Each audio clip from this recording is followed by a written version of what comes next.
So, so this unit has some switches that were non-standard. It belonged to a band called Starbuck. Their single in '76 was Moonlight Feels Right.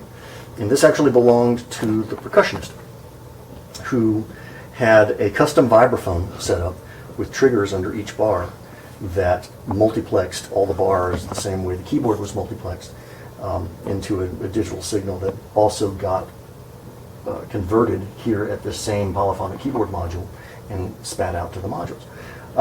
So there's a big old honking 20-pin switch or something behind this that either talks to the vibes or talks to the keyboard. I don't know what these do. I've never figured it out. I think it's part of the implementation of the vibes interface. And at the moment, they are completely non-functional. Someday, when I'm very bored, I might fix them. So yeah, this belonged to the percussionist for Starbuck, and I don't know what singles he used it on. It was not used on Moonlight Feels Right. Yeah, so I don't know. But yeah, this is a 4-voice. So going then into the sound. Today I turned it on, and one of the oscillators is not working. The second oscillator on the second SEM has decided to go squirrely. So I just simply have it turned off. Its way of choosing, the way you choose between waveforms, you've got your choice of saw or pulse.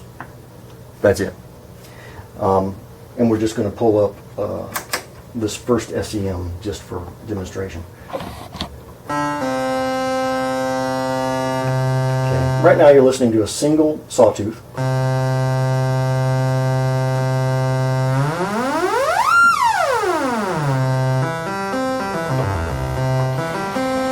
I've got some resonance on it. I guess wide open it would be.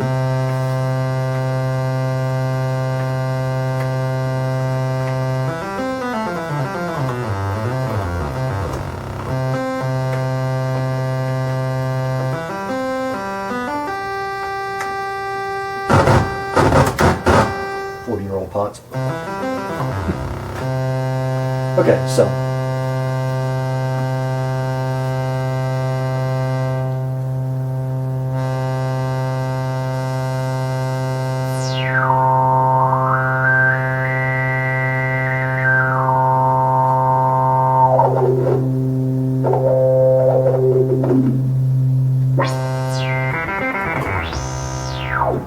and through the programmer I can get to the envelope here.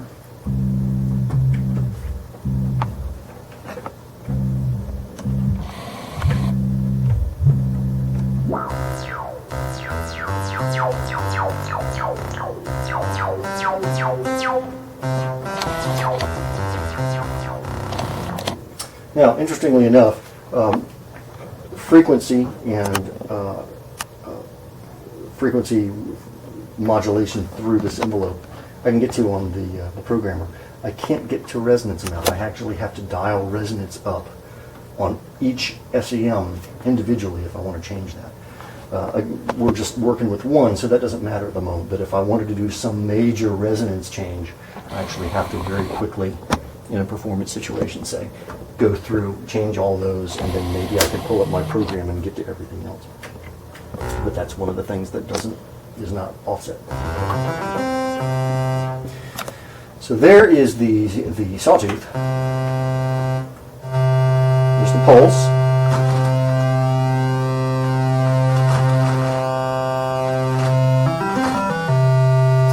We can do pulse width mod on the local LFO.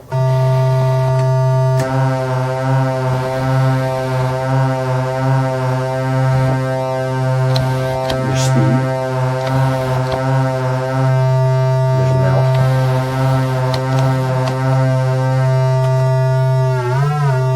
So modulation sources on the oscillators directly here can either be frequency or pulse width, but not both. One thing you can do is modulate frequency from the programmer. So if you're clever, you can switch this over to pulse width, modulate that at a certain rate, and then modulate frequency from the programmer at a different rate.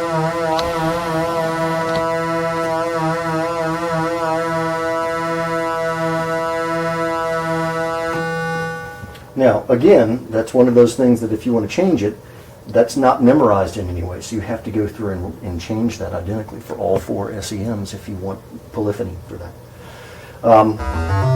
The second oscillator is identical to the first as far as that goes.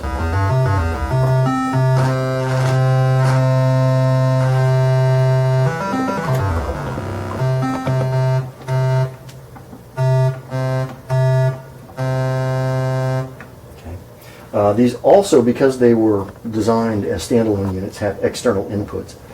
Some people have added a noise generator to them. They don't have any sort of a noise generator or sample and hold on board anywhere. So that's a useful addition for folks that are going to be modding them. I have not added that to this one. It's on my list. So right now I have all the envelopes, as I said, I've got all the envelopes set to external, so that I'm controlling them all from a programmer here. These aren't doing anything at the moment. I could set them to if I wanted to. But here, let me get them all set roughly in the same way, and we can start listening to some polyphony. So those are all that way, and that's that, and these are all on low pass, and that's that, and the LFOs are all that same thing. And here's their zoom. Yeah, it sounds great, doesn't it? Might help if I actually turn.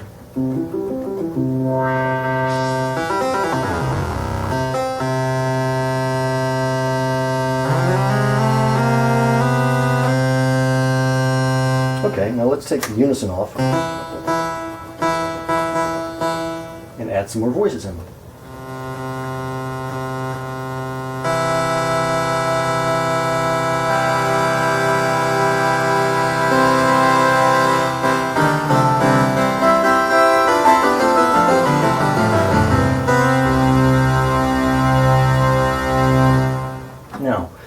Interesting thing to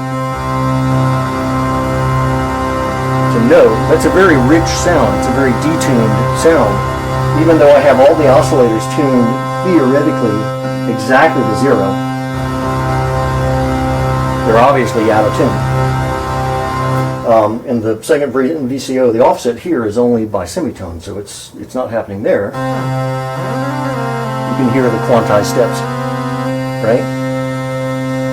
So what's going on? Well, compared to later polysynths, which compensated for this, this has no auto-tuning feature at all. You have to tune the unit. You have to take an SEM out, tune it, flip it over, let it warm back up, retune it, let it warm back up, whatever. There's the master tune, but there is no tuning, auto-tuning, because there is no computer. There's no computer in this thing. I mean, there's a ton of discrete logic in here, but there's no computer with timing such that you can count pulses and make offsets for that. So whatever tuning you've got is whatever's on the panel. There is no way to fix it. So the beating you're hearing right now, and keep in mind the second VCO on that second SEM is dead, so I've just got it turned down.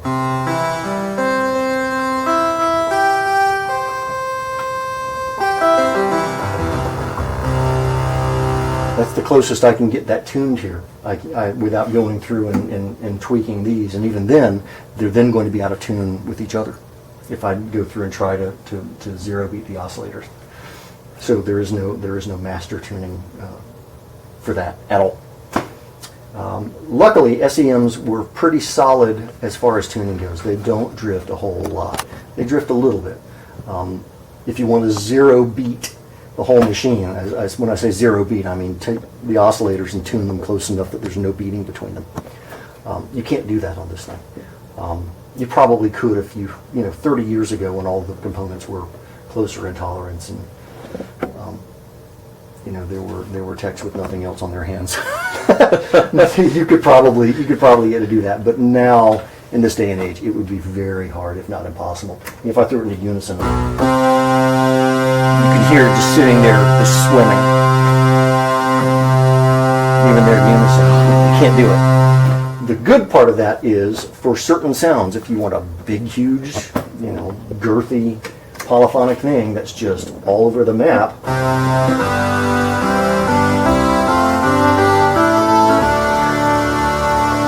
this thing's pretty incredible for that. The other thing is if you want unison lines that are just huge, this thing's great for that too. The way the portamento has happened, it's happened through these optical couplers. And each one is just a little bit different. So there's an optical coupler in here for each of the 4 voices. And so at a given portamento setting, the portamento rate between voices is never identical. So let's try this. Right? So there's, let's put in unison. Right?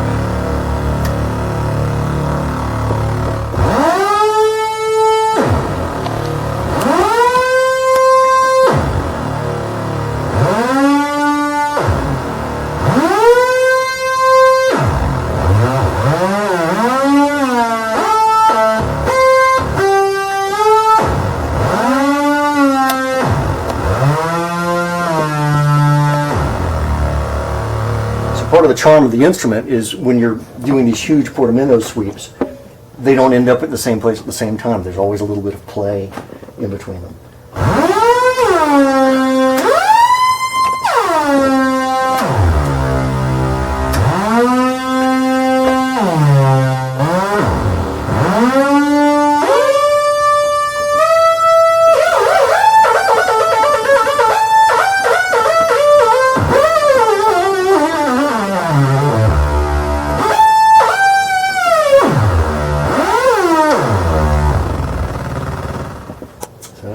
That's one thing that this machine is well known for. Obviously, this was the Styx machine. I think he at one point he had this and an OBX and an XA going. So yeah, that's a quick tour of the Oberheim 4-voice.